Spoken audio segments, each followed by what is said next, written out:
ప్రభువును రక్షకుడైన యేసుక్రీస్తు వారి యొక్క శ్రేష్టమైన నామంలో సాక్ష్యం ఇచ్చిన యేసయ్య అనేటువంటి ఈ యొక్క ఆధ్యాత్మికమైనటువంటి సాక్ష్యాల కార్యక్రమాన్ని వీక్షిస్తున్నటువంటి మీకు అందరికీ కూడా వందనాలు తెలియజేస్తా ఉన్నాను. ఈరోజు మరి ఒక దైవజనుని నేను కలుసుకోవడం జరిగింది. ఆయన ఒకప్పుడు ఉన్నతమైనటువంటి స్థితిని కలిగి ఉండి ఏమీ లేనటువంటి పరిస్థితుల్లో చనిపోదాం అనేటువంటి పరిస్థితుల్లో అలాంటి స్థితిలోకి వెళ్ళిపోయి కూడా మరి అటువంటి స్థితిలో నుంచి మరలా తిరిగి రావడం, అంత మాత్రమే కాకుండా తాగుడికి మరి భయంకరమైనటువంటి వ్యసనాలకు దురాలట్లకు అలవాటైపోయినటువంటి ఆయన మరలా అందులో నుంచి ఎలా వచ్చారు, అంత మాత్రమే కాకుండా ఈ యొక్క మందిరానికి వెళ్ళేటప్పుడు కూడా ఆ సీసా ఏదైతే ఉంటుందో తాగుడికి సంబంధించినటువంటి సీసా మరి పాకెట్లో పెట్టుకొని అక్కడికి వెళ్ళి దైవజనుడు ఆ మందిరానికి వెళ్ళి అలాంటి పరిస్థితులు ఉన్నటువంటి దైవజనులు మరి ఎలాగ మారారు, ఆయన యొక్క జీవితంలో మార్పు ఎలా కలిగింది, ఏంటి విషయాలన్నీ కూడా మరి దైవజనుని అడిగి మనం తెలుసుకునేటువంటి ప్రయత్నాలు చేద్దాం. అయ్యగారు వందనాలండి. మిమ్మల్ని కలుసుకోవడం చాలా సంతోషం. మరి మీ గురించి మేము విన్నాము. మీ యొక్క రక్షణ సాక్ష్యం అనగా మీరు ప్రభువులోకి రాకముందు ఎలా ఉండేవారు, ప్రభువులోనికి ఎలా వచ్చారు, ప్రభువులోకి రావడానికి గల కారణాలు, ఇలాంటివన్నీ కూడా మా యొక్క ప్రేక్షకులతో మీరు పంచుకోవాల్సిందిగా మీకు మనవి చేస్తాం. నా సాక్ష్యము చూస్తున్నటువంటి ఆ సహోదరి సహోదరులందరికీ కూడా నా హృదయపూర్వకమైన వందనాలు తెలియజేస్తూ ఉన్నాం. అలాగే మరి దైవజనులైనటువంటి రాజుగారికి కూడా వందనాలు తెలియజేస్తూ ఉన్నాం. మరి నేను మా గ్రామము మరి పెదమావిడిపల్లి, పశ్చిమ గోదావరి జిల్లా, పాలకొల్లు మండలం. ఆ గ్రామంలో నేను జన్మించాను. అయితే నేను 10th క్లాస్ వరకు కూడా మరి నేను చదువుకుంటూ వచ్చానండి. వచ్చినప్పుడు అలా 10th క్లాస్ వచ్చిన తర్వాత నా యవ్వన కాలం ప్రారంభం అవుతుంది. 10th క్లాస్ ఫెయిల్ అయ్యాను. ఫెయిల్ అయిన తర్వాత మరి అక్కడ ఉన్నటువంటి ఒక సహోదరుడు, అతను చాలా మోస్ట్ సీనియర్ ఎలక్ట్రీషియన్. అయితే ఖాళీగా ఉండటం ఎందుకు, నాతో కూడా వస్తావా అంటే సరే నేను కూడా వస్తానని నేను కూడా అతను కూడా వెళ్ళటం జరిగింది. ఇప్పుడు నా సాక్ష్యం చెప్పాలంటే ఇంచుమించుగా 3 గంటల వరకు పడుతుందండి. అయితే నేను క్లుప్తంగా దాన్ని ముగించాలని నేను కోరుకుంటా ఉన్నా. అయితే అటువంటి సమయంలో మరి నేను ఈ ఎలక్ట్రికల్ ఫీల్డ్లోకి వెళ్ళటం ప్రారంభించాం. అలాగే నా వయసు ఎదుగుతూ వచ్చిన తర్వాత మరి ఇంచుమించుగా మరి 19-20 సంవత్సరాలు వచ్చేసరికి నా జీవితంలోనికి ఈ యొక్క చెడు అంతా కూడా నా జీవితంలో ప్రవేశించటము ప్రారంభించింది. మీ బాల్యం అంతా చిన్నమావిడిపల్లిలో జరిగిందండి? చిన్నమావిడిపల్లి, పెదమావిడిపల్లిలో ఆ బాల్యం అంతా కూడా జరుగుతూ వచ్చిందండి. అయితే ఏంటంటే ఈ యవన కాలం వచ్చేటప్పటికి నా జీవితంలోనికి ఈ పాపేచ్చులన్నీ కూడా నా జీవితంలోనికి ప్రవేశించటం ప్రారంభించింది. కనుక మేము మొట్టమొదటిగా నా త్రాగుడు ఎలాగ ప్రారంభమైందో నేను చెప్తున్నాను. నా స్నేహితుడు ఒక అతను ఉండేవాడు. అతను కూడా డిగ్రీ చదువుతున్నాడు.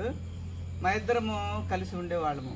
కలిసి ఉంటే ఒకసారి ఇలాగే వాళ్ళ తాగటం మేము చూస్తూ ఉన్నాం. తర్వాత ఆ పనులు, చేతి పనులు అనేటప్పటికి ఆటోమేటిక్గా అది చాలా భయంకరమైనటువంటి విషయాలు అవి. చేతి పనులు అనేవి, చేతి పని ప్రతి వ్యక్తి కూడా ఆల్కహాల్ సేవించడం ప్రారంభిస్తాడు.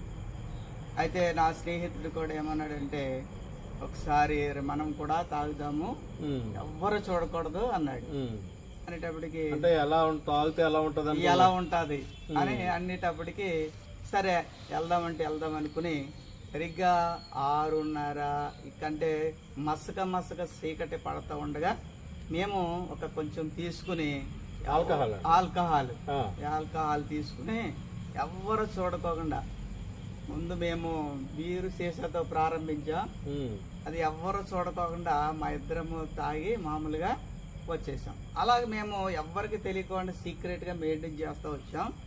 అది మా జీవితంలోనికి, నా జీవితంలోనికి అలాగ ప్రవేశించడం ప్రారంభమైన తర్వాత ఇక మెల్లమెల్లగా ఈ ఒక్కొక్కరు నాకు ఇటువంటి వ్యక్తులు పరిచయం అవటం వల్ల ఇంకా అందరూ అలాంటి వ్యక్తులు పరిచయం అవటం వల్ల అదేమైపోయిందంటే ఎక్కువైపోయింది. ఈ ఒకటి ఈ త్రాగుడు అనే వ్యసనం నా జీవితంలో ఎక్కువైపోయింది. తర్వాత నేను మ్యారేజ్ కాకముందే ఇది నా జీవితంలోనికి వచ్చేసింది.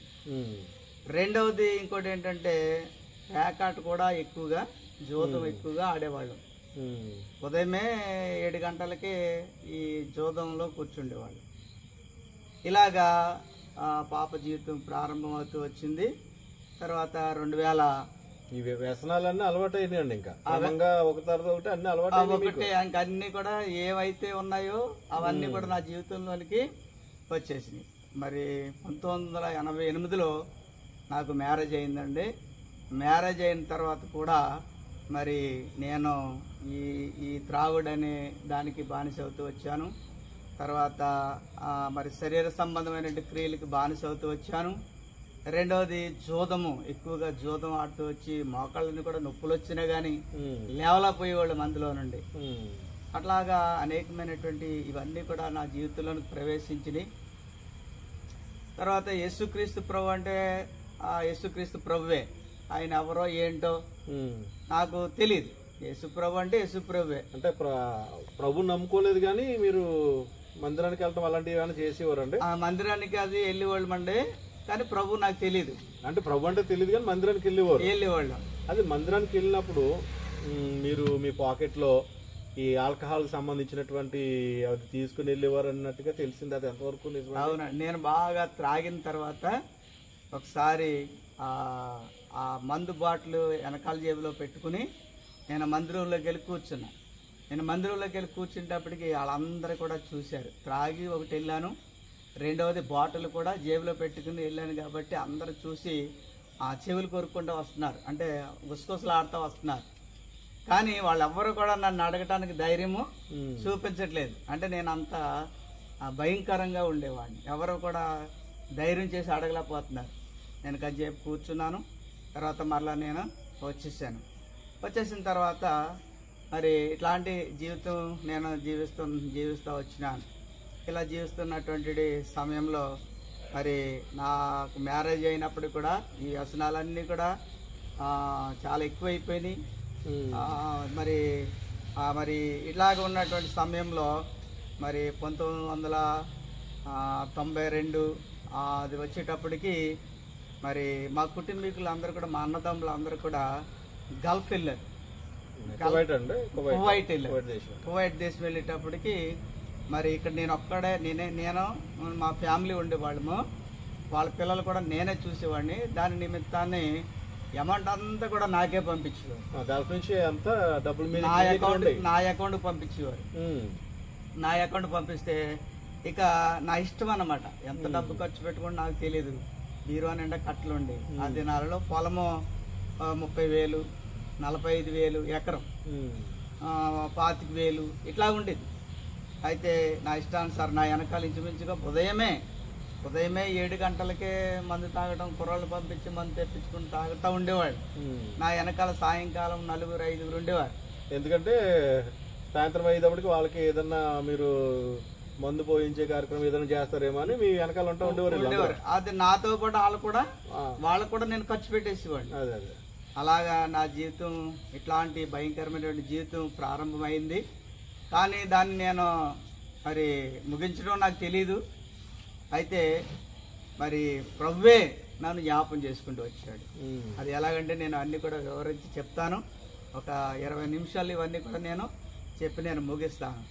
కనుక ఇట్లా సాగుతున్నటువంటి సమయంలో డబ్బు పుష్కలంగా ఉంది, ఇంట్లో కూడా టెలిఫోన్ ఉంది, ఇలా ఉన్నటువంటి సమయంలో నాకు కూడా మా అన్న వాళ్ళు ఏం చేశారంటే వీసా పంపారు కువైట్ దేశానికి వెళ్ళటాను. నేను కూడా వెళ్ళాను. అప్పుడు హైదరాబాద్లో ఎయిర్పోర్ట్ లేదు, ఇంటర్నేషనల్ ఎయిర్పోర్ట్ లేదు. బొంబాయి వెళ్ళిన తర్వాత అక్కడ మెడికల్ అన్ఫిట్ అని వచ్చింది. మెడికల్ అన్ఫిట్ వస్తే వెంటనే వీసా ఆ సమయంలో రిటర్న్ వెళ్ళిపోతున్నాను. మన చేతికి రాదు, అది రూల్స్ కొత్త వచ్చింది. అంతకుముందు మెడికల్ అన్ఫిట్ అయితే 3 సార్లు చేయించుకోవచ్చు, కానీ ఇప్పుడు వెంటనే కౌన్సిలేట్కి వెళ్ళిపోతుంది వీసా, మన చేతికి రాదు. అప్పుడు నా చేతిలో చిన్న బైబిల్ ఎట్టుకెళ్ళాను. దేవుడు అంటే భయం కదా. ఎలా ఉన్నా కూడా అది మాత్రం కూడా ఉండేది. చిన్న బైబిల్ పట్టుకెళ్ళి నాకు ఎప్పుడైతే మెడికల్ అన్ఫిట్ అయింది ఈ బైబిల్ ఇలా ఇసిరేసాను. ఇసిరేసి నీకేం అన్యాయం చేశాను నేను అని ఇలాగా నేను దూషిస్తూ బూత్ మాటలు కూడా తిట్టాను. తిట్టిన తర్వాత అయిపోయింది. అంటే ఆయన ప్రణాళికలు నా జీవితంలో వేరేగా ఉన్నాయి. నేను ఎటు వెళ్ళిపోయినా ఇక నేను నా జీవితం క్లోజ్ అయిపోద్ది. నేను ఇంకా ఆల్రెడీ అనేకమైన అలవాట్లతో ఉన్నాను, క్లోజ్ అయిపోద్ది. అయితే వచ్చిన తర్వాత మరలా నా జీవితం మరలా పాప జీవితాన్ని ప్రారంభిస్తూ వచ్చాం. ఇట్లాంటి పరిస్థితిలో మరి నేను ఉంటూ వచ్చిన తర్వాత ఈ విషయాలన్నీ తెలిసిన తర్వాత మరి మా అన్నదమ్ములు మా కుటుంబీకులు ఏం చేశారంటే ఇంకా నా పేరుని అమౌంట్ పంపించడం మానేసారు. ఒకటి నేను పని చేసినా ఏం చేసినా మరి ఈ అమౌంట్ వచ్చినా విచ్చలవిడిగా ఉండేది, డబ్బు ఖర్చు పెట్టుకుంటూ ఉండేవాళ్ళం. తర్వాత అమౌంట్ పంపించడం మానేసాను. కనుక మరి ఈ వ్యసనాలకు అలవాటు పడుతూ వచ్చాను కాబట్టి మరి అక్కడక్కడ కొంచెము అప్పు చేస్తూ కూడా వచ్చాం. డబ్బులు అప్పుడు ఉండేవి కాబట్టి ఎవరిని అడిగేవారు కాదు. అవును. ఇప్పుడు ఈ వ్యసనాలు తీర్చుకోవడానికి అప్పులు చేయాల్సి వచ్చింది. తర్వాత పెద్ద రైతు కూడా ఉదయకాలమే వచ్చి నా దగ్గరికి వచ్చి మరి ఒక 10,000 అడిగేవాడు ఆ దినాల్లో. ఇక్కడ పాలకొల్లోనే మరి ఎలక్ట్రికల్ షాప్ ఒకటి ఉంది, శివ ఎలక్ట్రికల్ షాప్ అని ఉంది. ఆ షాపు ఓనరు అతని పేరు శ్రీరామ్. అతను కూడా ఒకవేళ ఏజెంట్ ఎవరన్నా వస్తే మరి అతను డబ్బు కట్టవలసి వస్తే మన దగ్గరికి వచ్చి మన దగ్గర అమౌంట్ లేకపోతే గోల్డ్ పట్టుకెళ్ళి మరి బ్యాంకులో పెట్టి మరలా అది అడ్జస్ట్మెంట్ అయిన తర్వాత మరలా నాకు ఇచ్చి అటువంటి స్థితిలో ఉండేవాళ్ళు. ఆ ప్రెసిడెంట్ లేదంటే ఆ ఊరు గొప్ప వాళ్ళందరూ కూడా మాతో పాటు షేర్ చేస్తూ ఉండేవారు.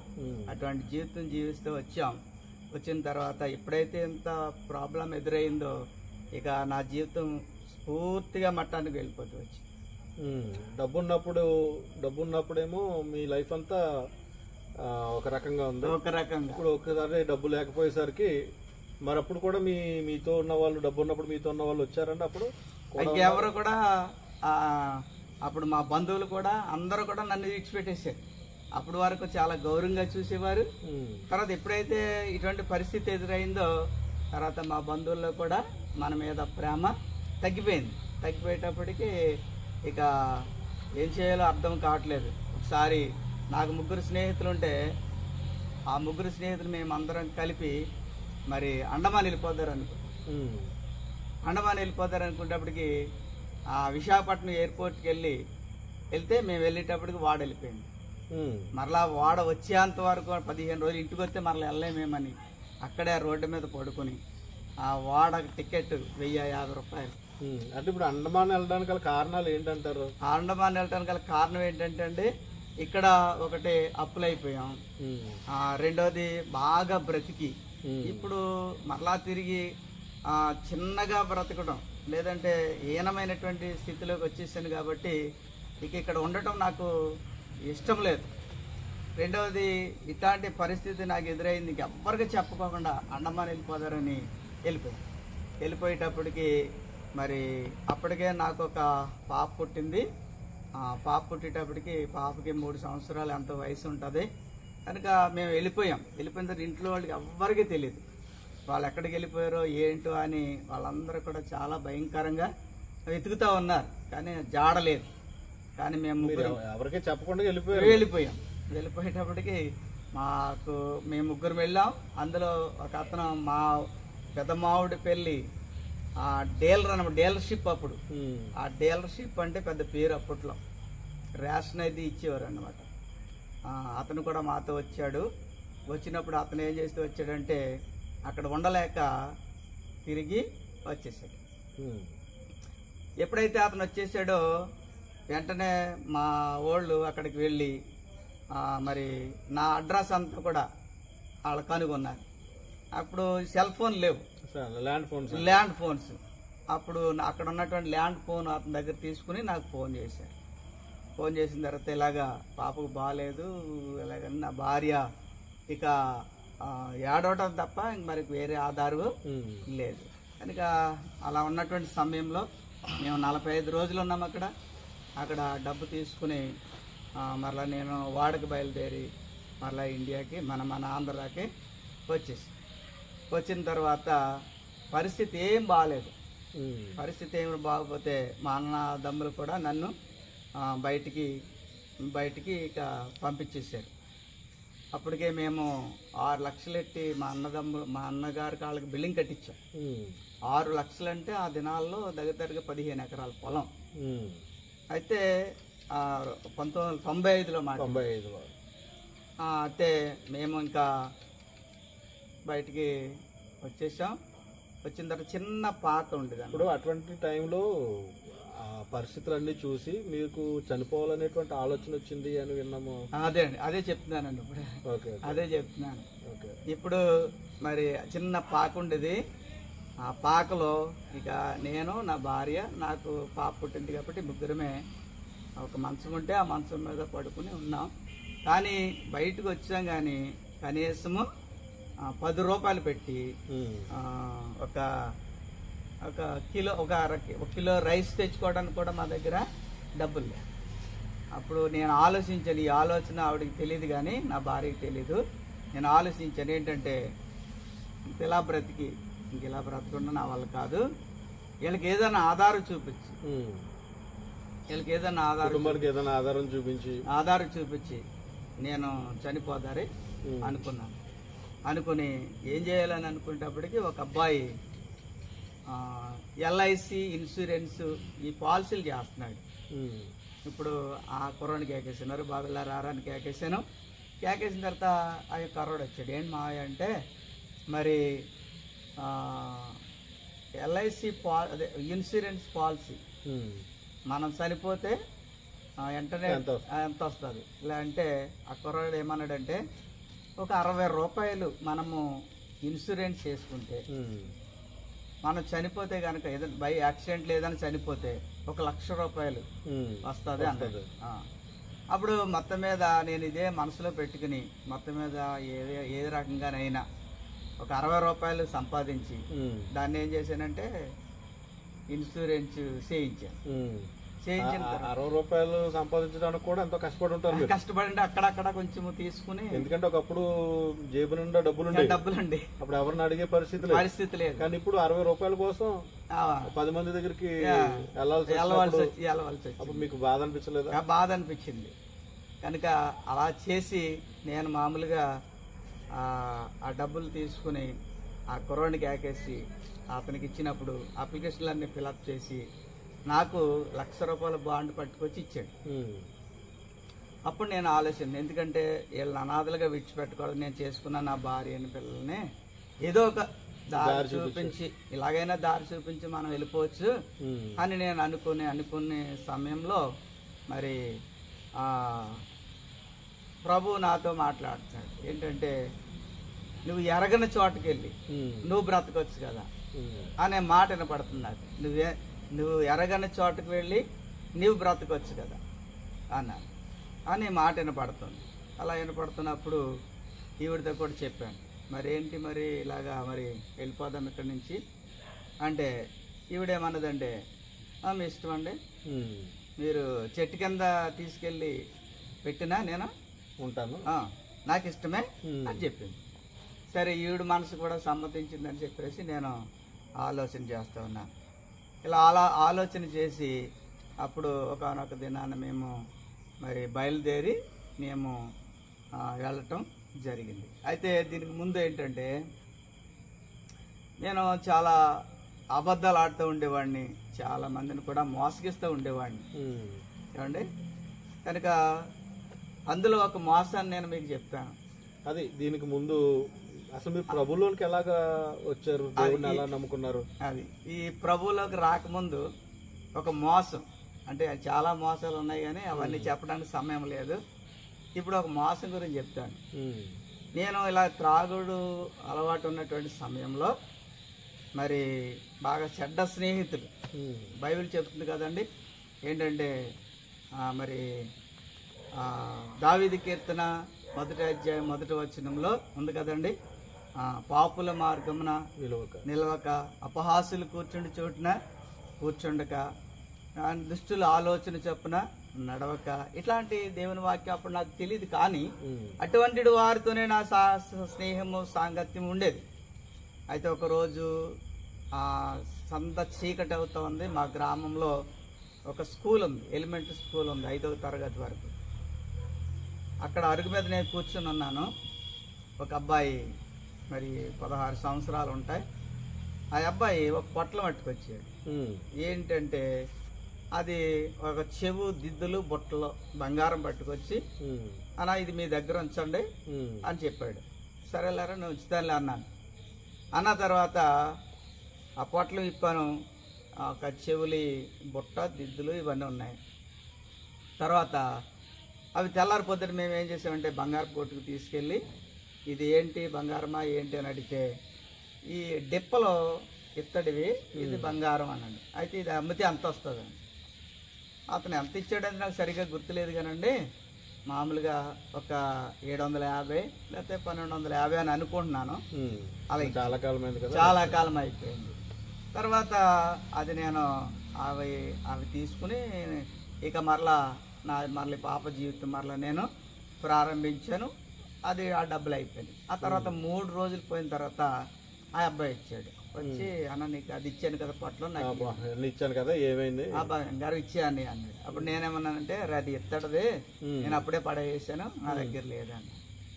ఆ తర్వాత నేను ఎక్కువగా ఇలా త్రాగి ఇలాగ ఎక్కువగా తిరుగుతా రెబల్గా ఉండేవాళ్ళం కాబట్టి ఈ విషయం మా కుర్రోడు వాళ్ళ అమ్మగారు వాళ్ళ నాన్నగారు వాళ్ళ కుటుంబంలోకి వెళ్ళింది. వెళ్తే వాళ్ళ కుటుంబీకులు కానీ ఎవరు కూడా నా దగ్గరికి వచ్చి అడగలేకపోయారు.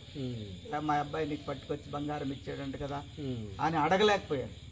అయితే అది అలా వదిలేశారు, వాళ్ళు కూడా వదిలేశారు. అది అయిపోయిన తర్వాత మరి నేను మరి ఇక్కడ ఉండటం ఇంకా బాగోదని చెప్పేసి నేను వేరే ప్రాంతానికి వెళ్ళిపోవాలని ఆలోచన చేస్తూ వచ్చినప్పుడు మరి భీమవరంలో మా చిన్నత్తయ్య గారు ఉన్నారు. నేను బ్రతికిన బ్రతుకు ఆవిడకి తెలుసు కనుక అప్పుడు ఆవిడ నేను అడిగినప్పుడు, బాబు మనకి 2 ఇళ్ళు ఉన్నాయి, మీరు ఇంట్లో ఉంటానంటే మేము ఆ ఇంట్లోకి వెళ్తాం, మీరు ఆ ఇంట్లో ఉంటానంటే ఇల్లు ఉంది కాబట్టి మేము ఇలాగా నువ్వు ఇంట్లో ఉంటా అంటే ఆ ఇంట్లోకి వెళ్తాం, ఆ ఇంట్లో ఉంటానంటే ఇంట్లో ఉంటాం, నీకు ఏది ఇల్లు కావాలో ఆ ఇల్లు తీసుకోండి. అంటే నేను ఎలా బ్రతికానో వాళ్ళ కన్నులారా చూశారు కాబట్టి ఇట్లా మాట్లాడుతూ వచ్చారు. అప్పుడు నేనేమన్నానంటే మరి ఇక్కడ మీ ఇంటి దగ్గర ఉండటానికి నేను ఉండనండి, మీకు మాకు కూడా ఒక 3 కిలోమీటర్ల దూరం ఉండాలి. అప్పుడు నేను అంత దూరం అయితే వస్తానంటే ఆ వేరే పక్క గ్రామంలో వేంపాడు అనే గ్రామంలో మరి చిన్న దోళ్ల పాక లాంటిది ఉంది. అక్కడ ఒక గది ఉంది. ఇక అన్ని పోయిన తర్వాత ఇంకా మనకి ఇవన్నీ ఎందుకులే, ఇదే తలదాచుకోవటానికి అలాగా ఉంటానుకుంటే సరిపోతుంది కానీ ఇక ఆ చిన్న దాంట్లోనే మేము వెళ్ళి అక్కడ ఉండటం జరిగింది. ఏమండి అలా జరిగిన తర్వాత అప్పుడు అక్కడ ఒక మందిరం ఉందన్నమాట అండి, ఒక సావాసం ఉంది. మేమున్నటువంటి ఈ చిన్న గదిలో ఆ పక్క గదిలో ఇంకొకరు ఉంటున్నారు. వాళ్ళు ఒక ఆదివారం వచ్చింది. ఆదివారం వస్తే వాళ్ళు అన్నారు మనకి మందిరం ఉందండి, ప్రార్థనా మందిరం ఉంది, మనం అక్కడికి వెళ్దాం అన్నారు. అప్పుడు మరి అన్ని పోగొట్టుకున్నాం కదండి, ఏ ఆధారం లేదు, ఏమి లేదు, ఎవరు కూడా లేరు.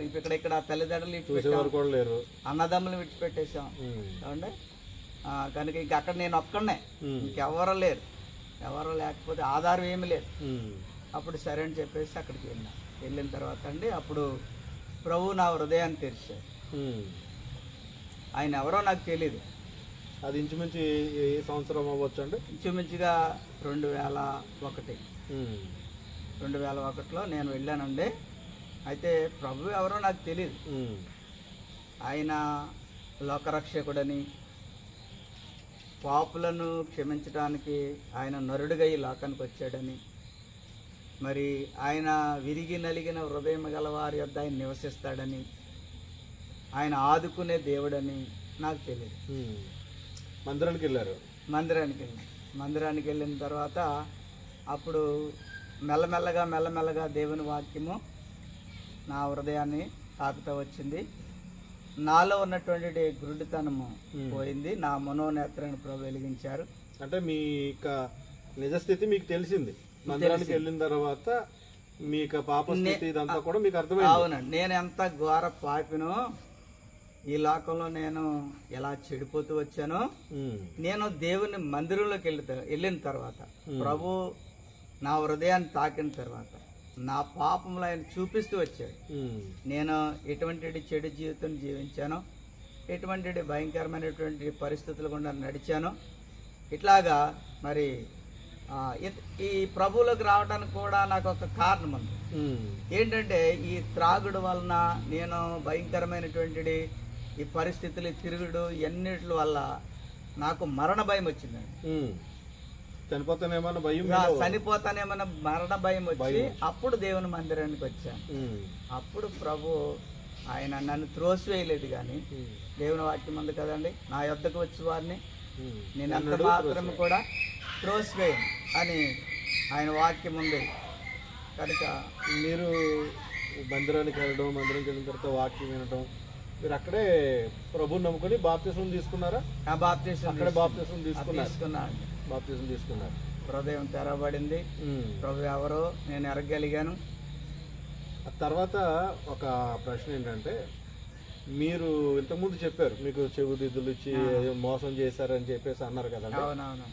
మీరు రక్షించబడిన తర్వాత, ప్రభుని అంగీకరించిన తర్వాత చాలా సంవత్సరాలు, ఇంచుమించు 10 సంవత్సరాల తర్వాత మరలా ఆయన దగ్గరికి వెళ్ళి క్షమాపణ అడిగినట్లుగా తెలిసిందండి. అది ఎంతవరకు నిజం అండి? నేను మామూలుగా నా హృదయం తెరబడిన తర్వాత ఆ విషయాన్ని, అతను మోసం చేసింది కదండి, ఆ విషయాన్ని దేవుడు నాకు జ్ఞాపకం చేస్తూ వస్తున్నాడు. కానీ నేను అతనికి తిరిగి ఇవ్వటానికి నా దగ్గర ఇంకా అంత స్తోమత రావట్లేదు. నన్ను ప్రభు సంధిస్తున్నాడు, నీవు అక్కడ మోసం చేసావు అని ప్రభు సంధిస్తున్నాడు. అయితే ఒక్కొక్క దినాన్న 2015 వచ్చేటప్పటికి అప్పుడు నాకు భయంకరమైనటువంటి వ్యాధి వచ్చిందండి, మరణకరమైన వ్యాధి వచ్చింది. మరలా వైరల్ ఫీవర్ వచ్చింది. 4 రోజులు హాస్పిటల్లో ఉండిపోయాను. హాస్పిటల్లో ఉండిపోతే అందరూ కూడా చనిపోతాడు అన్నారు. అప్పుడు నేను హాస్పిటల్లోనే మోకరించాను, ప్రభువా నేను బ్రతికితే నీ సేవ చేస్తాను అని ప్రభు దగ్గర అక్కడ తీర్మానం చేసుకున్న తర్వాత మరి ప్రభు నన్ను అద్భుతంగా ఆయన స్వస్థపరుస్తూ వచ్చాడు. మరణకరం 4 రోజులు భోజనం లేదు, ఇంత దళసరనే మట్టి పట్టేసింది ఆ ఊళ్ళంతా. అసలు ఎవరు కూడా బ్రతుకుతాడని అనుకోలేదు. దేవుడు స్వస్థపరిచాడు. ఈయన దగ్గరికి ఎప్పుడు వెళ్ళారు? ఈయన దగ్గరికి ఆ స్వస్థపరిచిన తర్వాత ఒక 6 నెలలు కొంచెం గడిచిన తర్వాత ఒక కొంత అమౌంట్ నా చేతికి అందితే అప్పుడు ప్రభు ప్రేరేపిస్తుంటే అప్పుడు ఆ చెవిదిద్దులు ఇచ్చారని చెప్పాను కదా కుర్రాడు. అప్పుడు మా అన్నయ్య గారు ఇంకా ఇంటికాడ మా ఊళ్ళో ఉన్నారు. ఆయనకి అప్పటికి మనకి ఫోన్లు వచ్చినాయండి. ఫోన్లు వచ్చినాయండి. అప్పుడు ఆయనకి ఫోన్ చేసి ఇలాగ నేను వస్తున్నాను, ఫలానా వ్యక్తి కుర్రాడు, అతని పేరు లీలాధర్, ఆ కుర్రాడి పేరు లీలాధర్. ఆ లీలాధర్ అనే వ్యక్తిని ఆ ఊర్లో వాచ్మెన్, అది ట్యాంక్ వాచ్మెన్గా చేస్తున్నాడు ఇప్పుడు కూడా. ఆ వ్యక్తిని మన ఇంటికి పిలిపించండి, నేను అతనితో మాట్లాడవలసిన పని ఉంది అంటే అప్పుడు అన్నయ్య వచ్చాడని చెప్పాను కదండి, అన్నయ్యతో చెప్పాను కదా. ఇప్పుడు అన్నయ్య వెళ్ళి ఆయన తీసుకుని వచ్చి అక్కడ మా బిల్డింగ్ పైన కూర్చోబెట్టాడు. తర్వాత నేను ఇంకో సహోదరుని తీసుకుని వెళ్ళి ఆ కుర్రాడి దగ్గరికి వెళ్ళి అప్పుడు నేను చెప్పాను, బాబు ఒకసారి నువ్వు నా చేతికి బంగారు దిద్దులు ఇచ్చావు కదా, అయితే మరి అవి బంగారుపియే చెప్తాడే, అది టిప్పలు మాత్రం చెప్తాడు. ఆ రోజు నేను అమ్మాను, అది 750 వచ్చిందో 1200 వచ్చిందో నాకు తెలియదు. నీకు అబద్ధం చెప్పాను అది చెప్తాడు అని. కనుక ఇప్పుడు నేను దానికి రెట్టింపు 3 రెట్లు కాదు, 4 రెట్లు కాదు, ఇంచుమించుగా 6-7 రెట్లు నీకు వేసి ఇదిగో 10,000 కట్ట నీకు ఇస్తున్నాను, నన్ను దయతో నన్ను క్షమించు. అతను అడిగాను, దయతో నన్ను క్షమించు బాబు. ఆ రోజు నేను ఎందుకు అడిగానంటే అప్పుడేమో పాప జీవితంలో ఉన్నాను, ఇప్పుడేమో ప్రభు నన్ను పాపంలో నుండి రక్షించాడు, జీవ మార్గాన్ని నాకు తెలియజేశాడు. ఆ నీతి మార్గంలో నన్ను నడిపించాడు. ఆ ప్రేమను మీరు అలా చూపించారు. అదే నాకు మారు మనసు ఇచ్చాడు కాబట్టి, ప్రభు నాకు మారు అంటే పాపం అంటే ఏంటో నాకు తెలియజేశాడు కాబట్టి, అది నా జీవితంలో ఉండకూడదు కాబట్టి వెళ్ళి ఆయన క్షమాపణ అడిగి ఆ 10,000 ఆయనకి ఇచ్చాను. ఆయన కూడా చాలా సంతోషించాడు. మేము కూడా సంతోషంతో మేము బయలుదేరాం. అది ఇచ్చిన తర్వాత నాలో ఉన్నటువంటి భారం అంతా కూడా పోయింది. ఇప్పుడు ప్రజెంట్ మీరు దేవుని పరిచయలో ఉన్నారని విన్నామండి. మీరు ఇప్పటికి ఎన్ని ప్రాంతాలు మీరు తిరిగి ఉంటారు? ఇప్పుడు ప్రభు దయలో నా హృదయం తెరచబడిన తర్వాత ఇక ప్రభు సువార్త ప్రకటించాలి, ప్రభు సేవ చేయాలి. ఏమండి, ఆయన నిజమైన దేవుడు, పాపుల రక్షకుడు, పాప విమోచకుడు అని నేను ఎరగలిగాను. ఎందుకంటే పాపులను రక్షించడానికి క్రీస్తు యేసు ఈ లోకమునకు వచ్చిందని 1 తిమోతి 1:15 ప్రకారంగా లేఖనం సెలవిస్తూ ఉంది. అంత మాత్రమే కాదు, ఆయన సమస్తమును కూడా సృష్టించిన దేవుడు, నన్ను కూడా సృష్టించిన దేవుడు. ఈ భూమి మీద ఆయన పని చేయటానికంటే గొప్ప భాగ్యం మరి ఇంకొకటి లేదు అని తీర్మానం నేను చేసుకున్నాను. కనుక నాలాంటి వాళ్ళు చాలామంది ఉంటారు. ప్రభు దయలో అటువంటి వారికి సువార్త చెప్తే, ప్రభు వారిని దర్శిస్తే వారు కూడా రక్షింపబడి పరలోక రాజ్యానికి వారసులు అవుతారు. మరి అటు రీతిగా నేను అనేక గ్రామాలు తిరిగి నేను సువార్త చేస్తున్నాను. అడవుల్లోకి వెళ్ళామండి, ఇక పట్టణాల్లో సువార్త చేస్తున్నాం, గ్రామాల్లో సువార్త చేస్తున్నాం. మరి చాలా ప్రాంతాల్లో కూడా ఈరోజు కూడా ఇది ఇక్కడ ఉన్నటువంటి దైవజనుల యొక్క సాక్ష్యం అండి. మరి ఎంతో సాక్ష్యం ఉంది, అయినప్పటికీ కూడా మరి కొన్ని విషయాలు, ప్రాముఖ్యమైన విషయాలు మీతో పంచుకోవడం జరిగింది. కాబట్టి ఈరోజు దైవజనుని కలుసుకున్నాము, చాలా సంతోషంగా ఉంది. ఆయన చెప్పినటువంటి విషయాలు బట్టి వారికి మన సాక్ష్యం ఇచ్చేది యేసయ్య ఛానల్ తరఫున ప్రత్యేకమైన వందనాలు తెలియజేస్తున్నాను. మీరు మాతో ఉండటం చాలా సంతోషం. అద్భుతమైనటువంటి సాక్ష్యాన్ని మీరు పంచుకున్నారు. దేవుడు మిమ్మల్ని, మీ కుటుంబాన్ని దీవించును గాక. Praise Lord. అందరికీ అందరికీ వందనాలు.